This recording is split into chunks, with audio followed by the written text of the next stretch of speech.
Hello and welcome to Off the Cuff with Sean Hancock. I'm Sean and I'm excited to be here with you.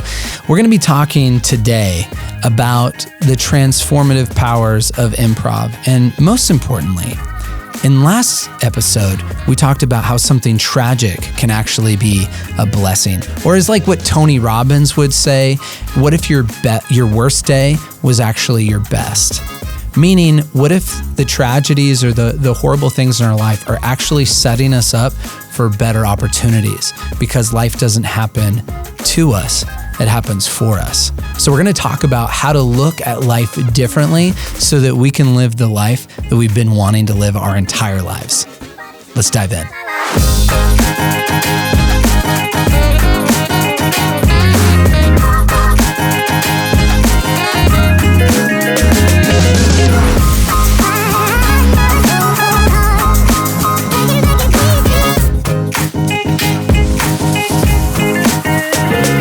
Hey, welcome back. Let's go ahead and dive into this episode.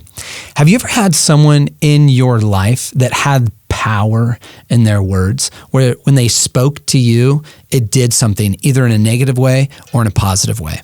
Well, that's how it is with me. I am the youngest of three. I've got an older brother, an older sister, and then, hey, there's me. So to those of you who are the youngest out there, hey, I get you. So my older brother's 4 years older than me. So when he was a senior in high school, I was a freshman, and we did not get along very well at all. We got into fights, and it got pretty messy there for a little while. And my sister, she's 3 years older than me. My sister had this unique ability to speak into my life, to encourage me and say things to where if she said a thing, I believed it. Like this one time she said to me, Sean, you should try out for the high school play. I think you'd be great at it. I think you'd love it. And so I was like, okay. And I tried out for it. And they had already cast already. My brother actually was cast in the lead role. And so there was this small role that I auditioned for that had 7 lines throughout the entire play. Well, when it came time to showcase the play, my afterwards, well, actually, during the show, I ended up getting an ovation when my character was about to leave. I don't think it was because, finally this guy's off stage they gave me an ovation, but I had a funny quip that I said, and the audience loved it, and they gave me an ovation. I had teachers coming up to me after the show and like, you have to continue acting. If you don't, I'm going to eat my hat. I'm like, I didn't even know that was an expression that you could use. I'm from Montana. I didn't catch all that stuff. Anyways, my brother, who I was not getting along with, comes up to me and says, I had the lead role, and you, my kid brother, you had 7 lines and you stole the show. That was his way of saying, you did good and I'm proud of you. And that did something for me where it encouraged me to pursue this art form of acting, of performance, of doing something on a stage to give people the opportunity to laugh or maybe to think different using art form, using a theater. So what's funny is there's been moments where I've listened to my sister where I've also got hurt. For example, this one time she wanted me my sister wanted me to teach her how to skip stones because when I was a kid, I was just skipping stones all the time. I was really good at any body of water that had smooth surface. Dude, give me a smooth stone and I'm skipping that sucker at least 13 times across. And so my sister was like, can you teach me? And I was like, yeah, absolutely. So I show her how to hold the stone. I'm like picking a smooth stone for her. It's a good skipping stone when you don't want to give it up to someone else, right? So I hand her the stone and I stand behind her because I've seen her throw before. And she goes to throw the stone and somehow her arm ends up all the way around her body and she lets go.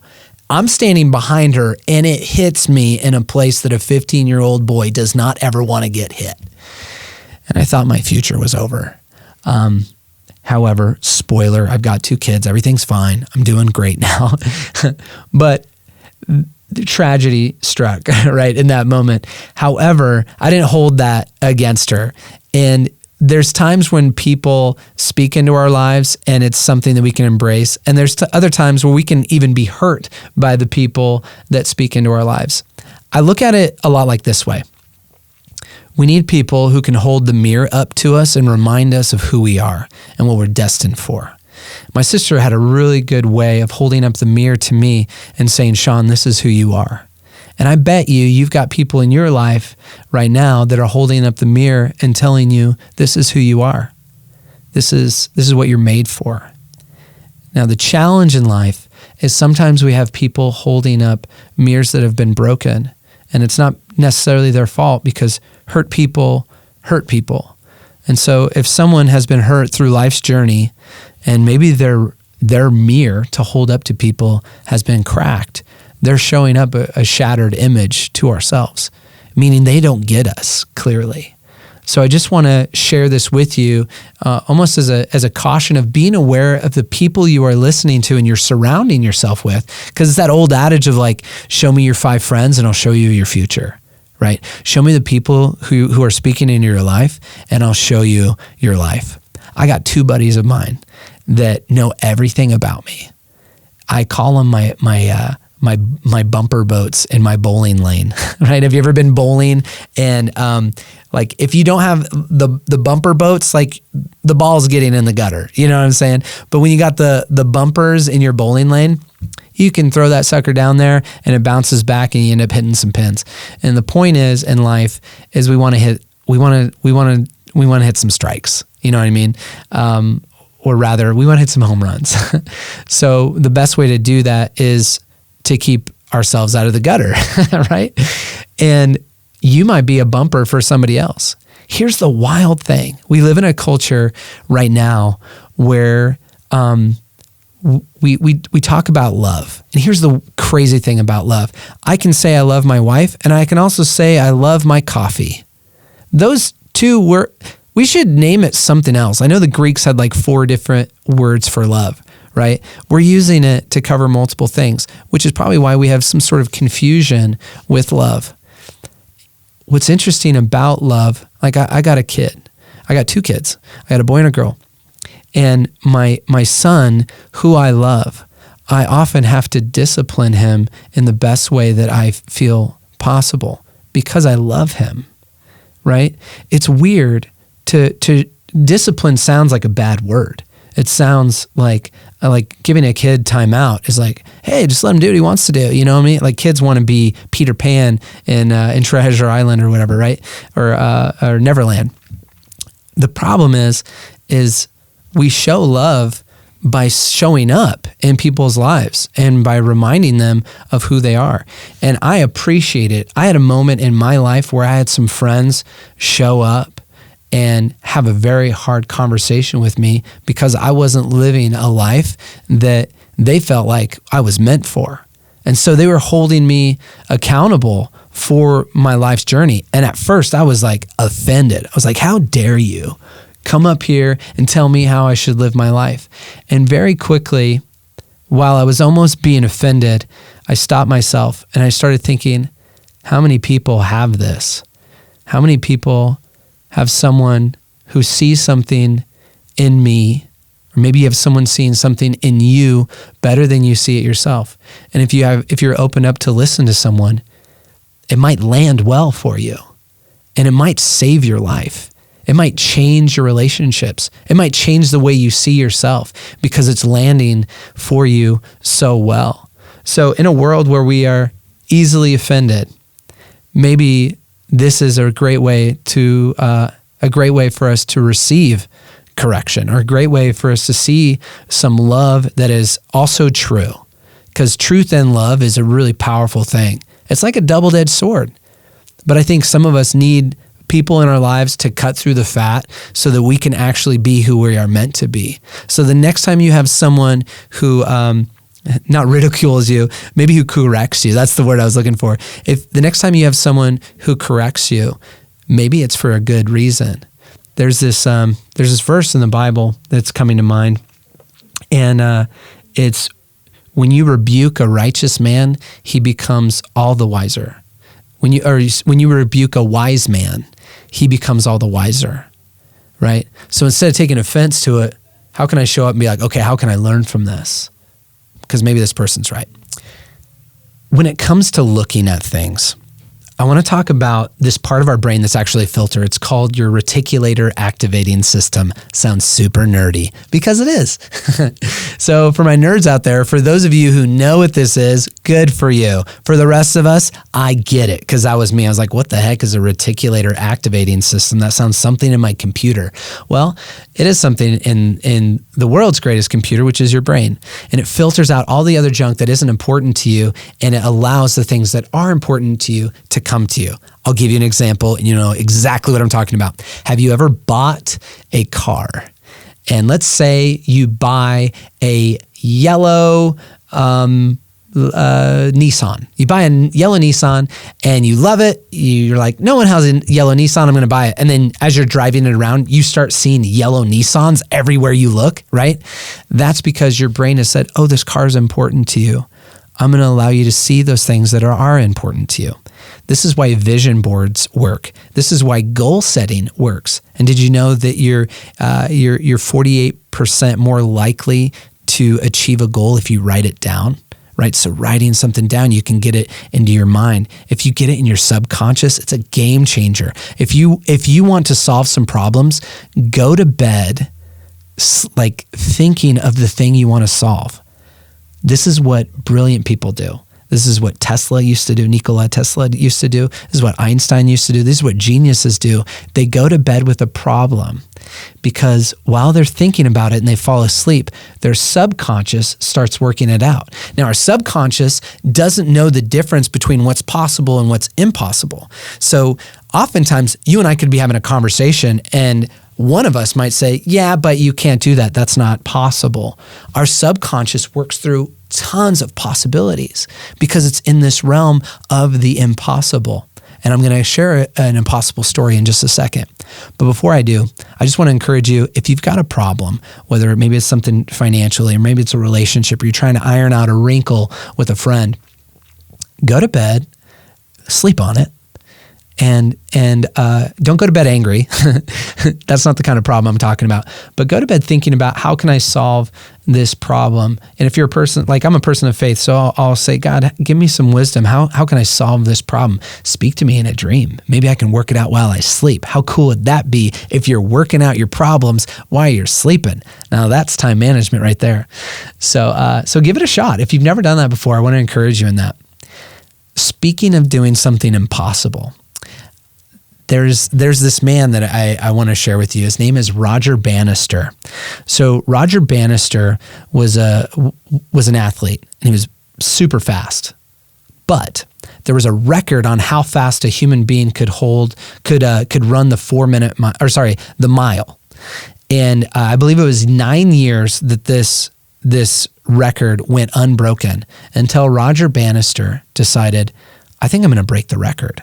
And so he started practicing differently than everybody else. He started realizing how fast he needed to run in short segments in order to beat the 4-minute mile. And so he just started multiplying. Okay, I need to run this fast. I need to run this section this fast. And he did it over and over again until it came time to run a mile. And he broke the record. And in fact, when you listen to it, they say he shattered the record. He only beat it by 2 seconds. But 2 seconds is everything when you're coming to breaking records with time. And people remember Roger Bannister. Here's what's wild. In 48 days later, 2 other people broke his record. But we don't remember. I don't know those guys' name. I know Roger Bannister. And so my point is, if you can't be the best, be the first. So Roger Bannister, he broke the record where scientists said it was humanly impossible for human beings to run a mile in under 4 minutes. I'm curious, what are some impossibilities that people are saying that you are going to break through? What are impossibilities that you are going to break? Now, a year's time after Roger Bannister broke the record, 6 other men broke his record. Today, thousands of people have broken it, and now we have high school boys that are breaking his record, right? So when you shatter that glass ceiling, you're giving other people the opportunity to do it too. If someone broke a record, if someone is doing something, they might be giving you permission. You can do it too, right?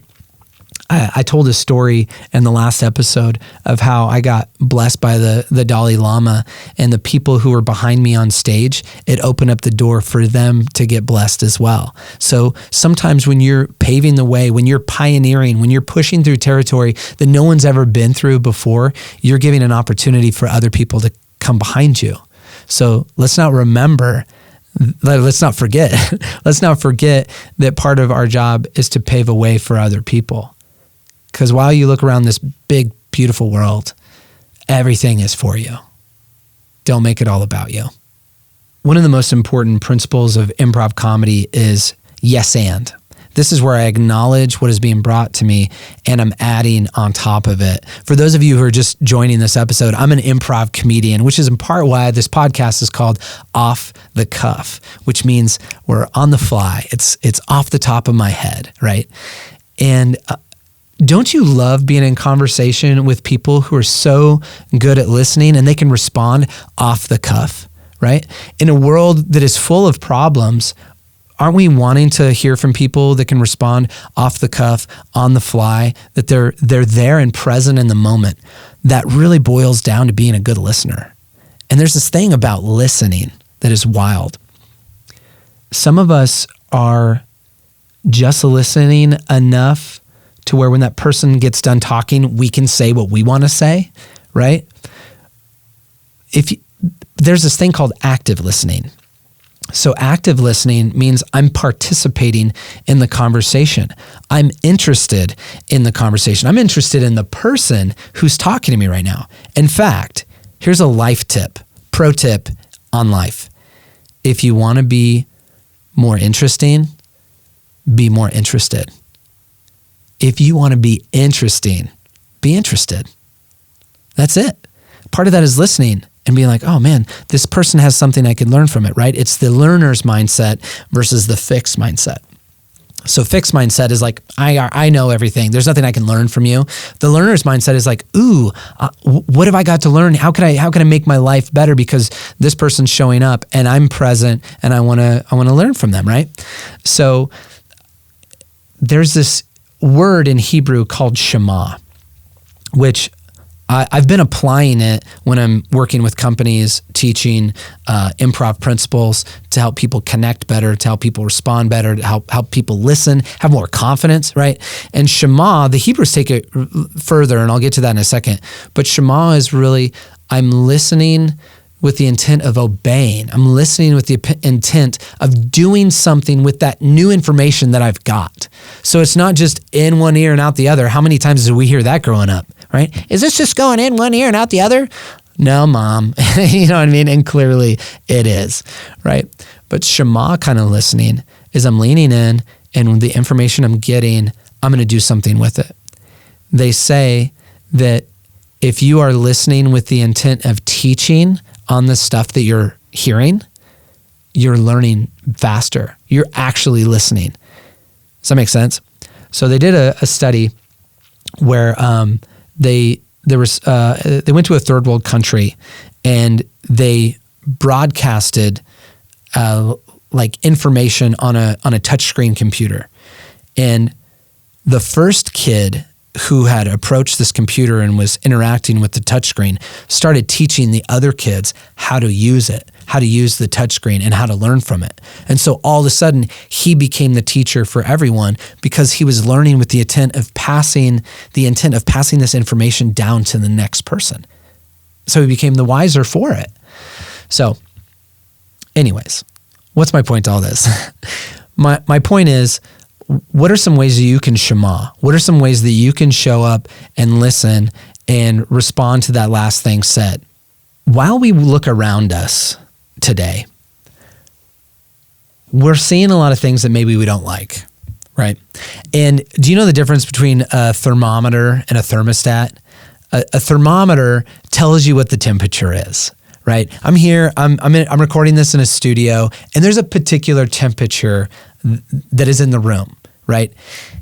The thermometer will just tell me what the temperature is. It's just measuring the temperature. The thermostat changes the temperature. So if it's hot in here, we go to the thermostat and we punch in some numbers and we can make it cooler or we can make it hotter.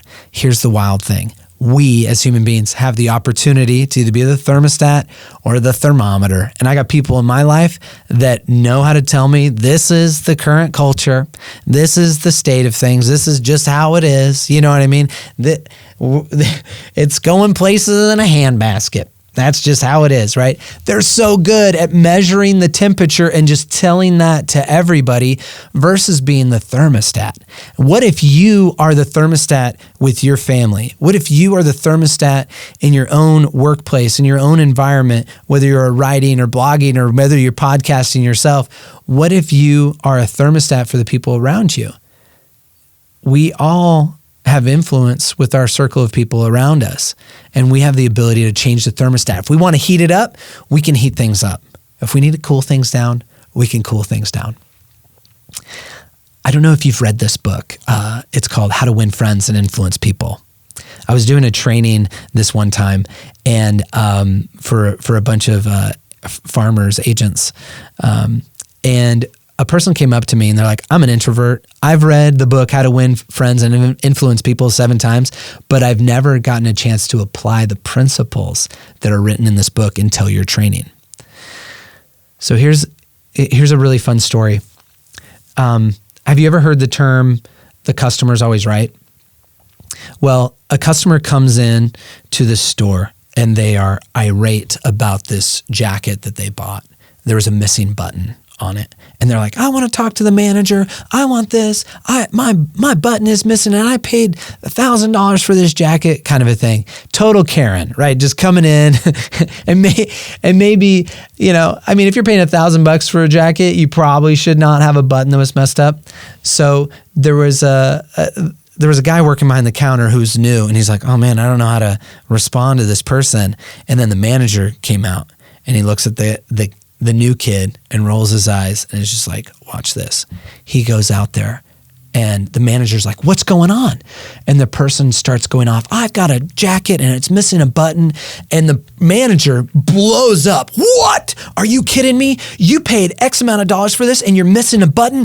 I'm going to get to the bottom of this. Who sold it to you? I'm going to find out who it was and I'm firing them. I'm going to deal with them. I'm going to make sure that you are taken care of. And you know what happens? The customer starts cooling down and starts going, oh, it's not that big of a deal. It's just a button. It's just this and that. Oh, no, you are. I'm going to take care of you, right? They felt heard. And this person took on their offense, so they didn't need to have it anymore, right? And here's the thing. Here's the state of things. Everyone wants to be known. Everyone wants to be heard. Everyone wants to belong. Everyone wants to be loved. Some of the best ways to do that is simply by hearing someone and yes-anding them. And you might change their temperature because you're so good at hearing them and by responding to them. My dad used to tell me before I started dating, before I was in a relationship, he said, you know, son, sometimes proving that you're right isn't always the right thing to do. Sometimes proving you're right isn't always the right thing to do. And it was his way of showing me that sometimes just listening to someone and responding in a way that's going to help them, responding in a way that's going to make them look good, can change their temperature. I know you probably have people in your life that if you just listen to them, they'll go, oh my gosh, I love this conversation with you. You are just the best, right? And they're going to want to talk to you again. All you did was showed up and listen and lean in, right? But they're going to love talking to you because you showed up to listen. Now, guys, and I know I'm speaking for some girls out there too, you don't have to fix the problem. In a relationship, when someone's talking to you, sometimes you just have to listen. I learned that one the hard way. Right, I've grown up struggling with being a fixer, and I'm a recovering people pleaser. Right, what I've discovered is sometimes people just need to be heard. Sometimes people just need to be listened, and sometimes they also need you to just respond to let them know you got it. You got them, that they have been heard, and you might just change their temperature in the process. Guys, thank you for joining me on Off the Cuff. I hope that you enjoyed this. And also, if you could like, share, and subscribe. Really, if there's a person that you thought of while you were listening to this and you're like, ooh, they would benefit from the words here, please share it. It really does help the podcast. And really, if you are wanting to be a person who's transforming your world, go ahead and share those things that are powerful, that are impacting you. It doesn't have to be this podcast, but if you did get something from this episode, please share this with a friend in need or a friend who would benefit from it, or share it on social media. We'd appreciate that too. So thank you again for liking, sharing, subscribing, and I look forward to talking with you next time.